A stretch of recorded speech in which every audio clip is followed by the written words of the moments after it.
How's it going, guys? We are back with another video here. Today we got the franchise deep dive here for NHL25 coming in about 10 minutes. Yeah, this is going to be interesting. Very excited to see what they have in store. Big overhaul. Been loving franchise recently, so I might start a franchise mode once 25 drops. Who knows? But yeah, if you enjoyed, leave a like, subscribe, turn on those notifications so you're up to date with all the NHL25 news that comes out. We got two more things. We got the Hughes deep dive, or the Hughes brothers gameplay or whatever, and then the Hut deep dive. We'll make a video on the Hughes brothers thing, but there will be a video on the Hut deep dive because, yeah, that is going to be interesting to say the least. Hopefully it doesn't flop like it did this year, but anyways, guys, let's hop into the trailer. Alright, guys, here we go. Franchise deep dive is here. It is 11 a.m. Here we go. And yeah, starting in 3, 2, 1. Here we go. Hey everyone, this is Gern Summel, Senior Game Designer for NHL25. Today I'm here to talk to you about franchise mode. So there's a few new things going into franchise mode. Everything's good menu. Okay. Hub, box scores, game logs, and split stats, contract clauses and CBA updates, revamped player and coach conversations, and some community requested tuning changes that we did. Okay. New franchise Over here, hub? we have our brand new streamlined hub. It's a unique change from previous years.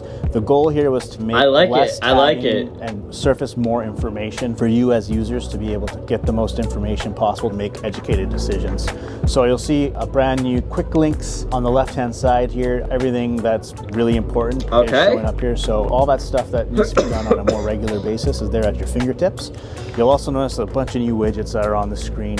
You'll have the projected goalie, which will show you the goalies that are about to start for that game, as well as on that right-hand side, a matchup widget showing you how you're matching up against the opponent you're about to play, as well as the conference standings, division standings, your team leaders from forward points, defense points, all the way down to rookie and goalie wins. And then you have your league leader stats as well. And then on top of that, we've added the ticker that's in the trade deadline minigame at the bottom, which will continuously feed you information as you go from screen to screen as well. You're able to access the calendar and then also tap through to go through all the various tabs that you would have had access last year, in addition to a few new tabs that allow you to talk to players and coaches. Going into box scores, we'll bring up all the games that are played in the NHL. So all 1,300 plus games, or if you have a custom league, all however many games you've chosen to do. You can go to any game, not just your own teams. You can go to any game and select a game and view the box score for that game. I can view the events that are from that game, who scored, what penalties were there, as well as the stats for each individual player on both teams, and including the 3 stars as well. So you'll get a really good snapshot of every single game that happens in the NHL. Okay. And to feed into that's interesting. Motif that we got going on, we also have added new game logs and split stats for each individual player. So if I go into Elias Pettersson here, I can check out his full career stats, and you'll notice that there's a new filter that's shown here, which is full career stats. Now you got game logs and split stats. So if I go into game log, I can look at every single game that he has played in this year, the standard stats that we track from minutes, shots, goals, assists, points, the date of the game, and the opponent of the game as well. So you can see how that player is doing against every single team on a per game basis. In addition, you can also see the split stats. So you can see their last 10 games, their home split, their away split, their division split, conference, and on top of that, their monthly and then their per team stats. So how they have done against Florida, how they've done against Edmonton, Chicago, etc. And then lastly, we've also added an awards tab to the player info, and you'll be able to view any award that that player has won throughout their entire career. That's a W. So it's not just that's the last 5 years. I'm not gonna lie. Alex Ovechkin, this is looking really good. That he won back in the 2010s. All that shows up on this screen and for you to play and look at with throughout the course of franchise mode.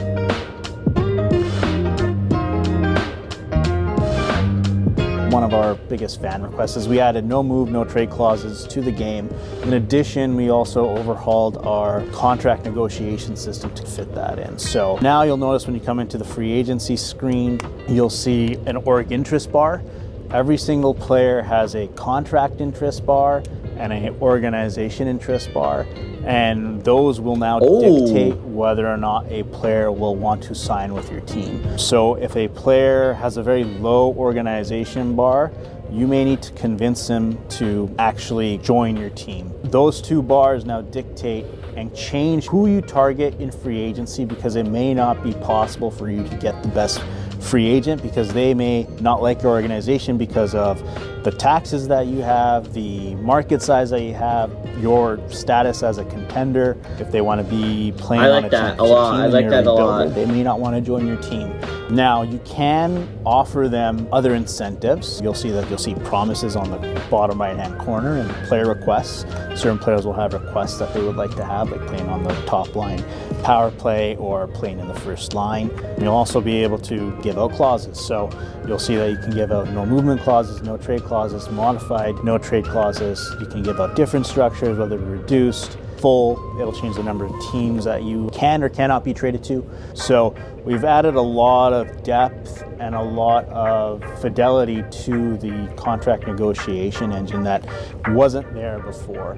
I'll go into a player that doesn't want to sign with my team currently. Give you an example of what I mean in terms of you have to persuade that player. Now, Sam Bennett here doesn't want to join my team. You're able to do certain actions to potentially win them over. So you can charm them. You can gain some organization interest if they take to it. So in this case it did, which is great.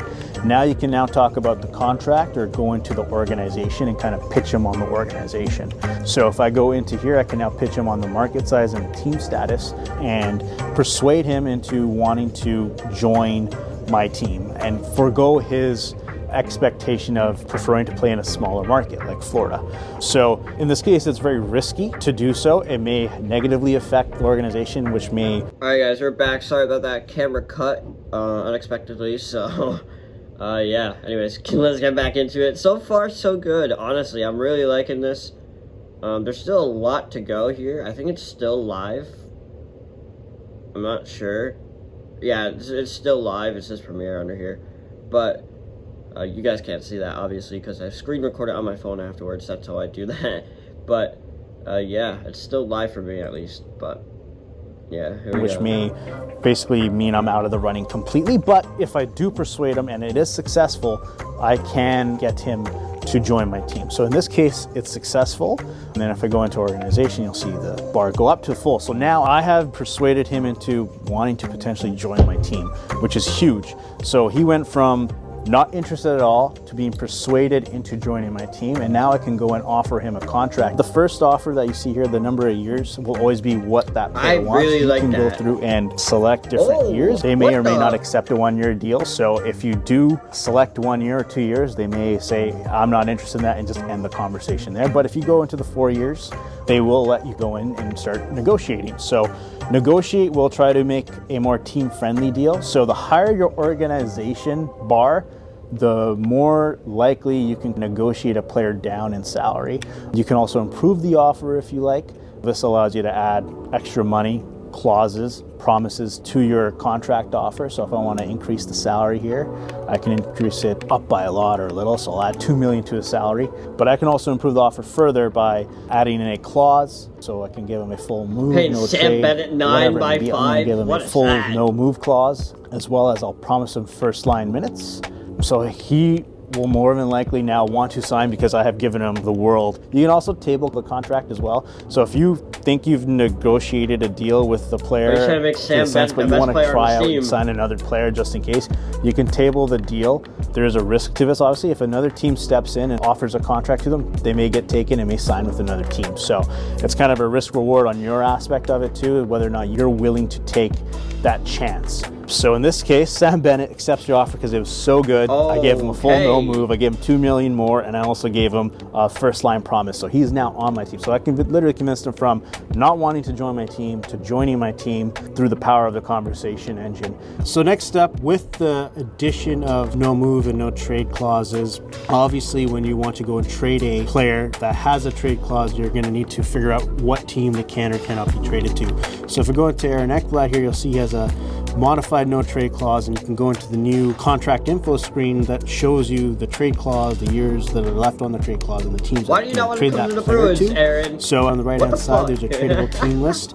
He can trade it to 20 teams, and there's 12 teams that he has a no trade for. So if I go to Anaheim or Boston or Buffalo, he is an eligible player for me to actually put on the trade block.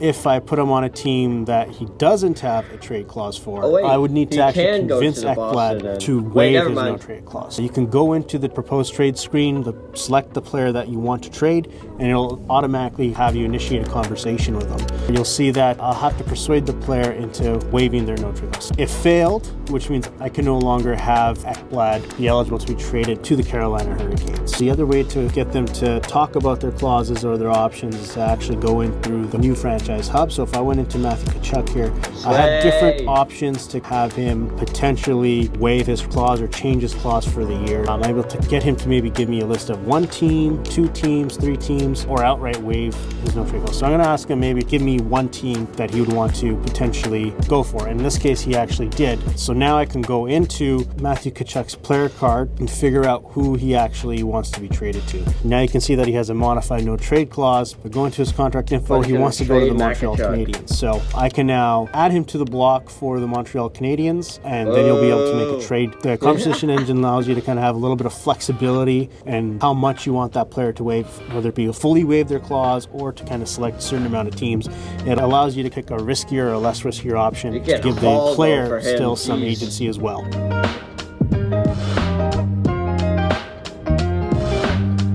Another new feature that we've added is our brand new conversation engine. You've seen a little bit of it in the no move, no trade, but we wanted to make every conversation feel important and have a meaningful impact on your team. So gone are the ice time conversations where players are complaining about things. It's now more of a proactive system where you are now assigning players goals or trying to make that player better or try to fit into your system as you need to. If I go into Korchinski here, you'll notice that there's 2 options for me to select from: season goal or on ice play. Each of these has their own subset of items that you'll be able to select through. For season goals, this actually influences player development, something that in the past you as a user didn't really have a lot of influence over. Now you will with season goals. So you can select a season goal. You'll have 2 options of short-term goals. So these are half-season goals. They're shorter goals and they give you less of a reward potentially. And then we have long-term goals, which allow you to perform a stat challenge, an award challenge, and an X-Factor challenge. These challenges allow you to give a player potentially an X-Factor ability, whether it be a zone or a superstar ability. Award challenges are asking a player to win an award, and by winning that award, they may gain attribute points as well. And then you have stat challenges, which you may ask a player to score X amount of goals, assists, or plus minus or block shots, and they will gain potential ratings impact onto themselves based off of completing that goal. Now, it isn't that it's a hard line, so as long as I'm close, he'll get some of that reward to passing, but he may not get the full amount. So it is really forgiving in that sense, but you do want to get as close as you possibly can to that marker to help influence that player. So in this case, I'll set a goal to have him score 40 assists, and then once that's in there, you'll be able to check out the goal in the morale screen as you sim through a season and you can look at their stats and see how they're doing. Now that I've assigned a player goal to that player, I can also go into the on-ice play and potentially have them change their play style or their position. You'll notice on the upper right hand side of the screen that you have something called adaptability. Every player has adaptability rating. This adaptability rating allows us to control how likely a player will potentially adhere to being able to change to a new playing style or a position that they play. The younger the player, it'll actually make it a little bit more easier for that player to be a little bit more malleable and a little bit more easier for them to learn that new play style. Raise and may not be able to switch to that position or play style, but true to real life as well. So in this instance here, we're able to look at these 2 options of play style and position. I'll select to change his position. It'll give me options to be either straight up, change him out of left defense. I can move him them to right defense as well. These are both persuades, and they have different factors that weigh in. So in this case, I want to add a secondary position to lower his defensive awareness rating. The harder it will be to convince him. If I want to change his position, players with a higher defensive awareness rating will be harder to convince. So players that are really good at defense, they probably don't want to move out from defense. But if the player has a lower defensive awareness, you may be able to get them to change to a forward. Here I'll ask Korchinski to change his position. So in this case, that persuade failed. In many cases, the persuade may or may not work, but you do have the ability to change a player's position and play style. It all has a multitude of different factors that go into it. Again, we really wanted to give you as the user the ability to have more fidelity, more control over the players to fit within the system that you're trying to build. So in addition, you can also talk to your head coach. You can talk about your preseason or your game plan for the team. And these essentially are buffs to your team that you get for the season, whether it be conditioning, strength training, skill training, 5-on-5 focus, power play, penalty kill, video sessions. So all of these will have different buffs and debuffs. I've selected power play. This will give my team a buff for the power play, but also have a debuff on my penalty kill. So in this case, I got him to adhere to that preseason focus. I can go back in and talk to him also about the game plan that he has. So guys, my apologies, my camera keeps cutting out, so I'm just gonna end it there because I don't know why it keeps stopping, but yeah. In my opinion, I think the franchise looks good this year. I really do. I think it's gonna be a lot of fun. I may start a series here on my channel. Let me know if you guys want that in the comments below. Definitely improved a lot. I like the new menu system. I think it looks really clean. As well as the no trade clause stuff. I think that was sick. And being able to tell your coach who you want in certain lines and have that saved as best lines. I really think that is nice as well. So we don't have to keep changing the lines like we used to. Yeah, I also like the stats. The stats is also a really nice touch there. It's all little things, but it's a lot cleaner look, I feel like. A lot smoother, gonna be a lot nicer. And yeah, also the board that they have at the trade deadline at the bottom, I like how that's there all the time now. Gives more information and stuff. Really nice. I really like what they did with franchise this year, and I hope it's a good year for franchise players.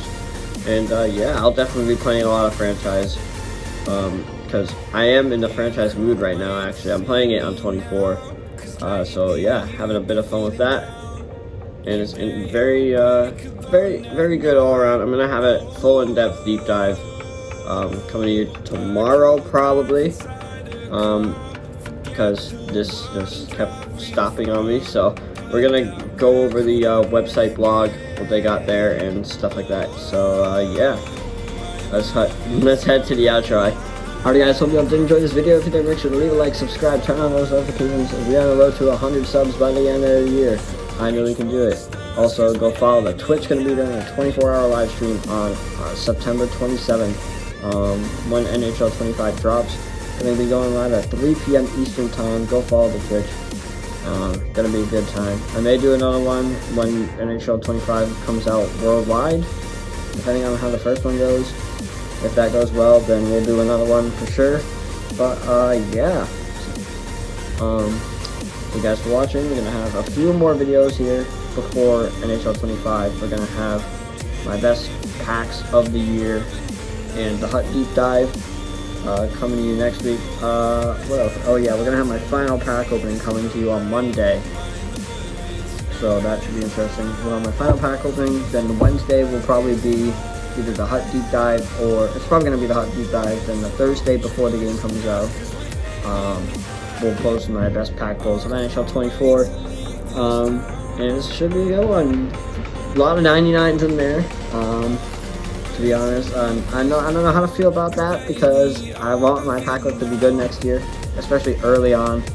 And yeah, just hoping we get some juicer packs here on next Friday. So yeah. Anyways guys, thanks for watching. I'll see you guys in the next video. Peace.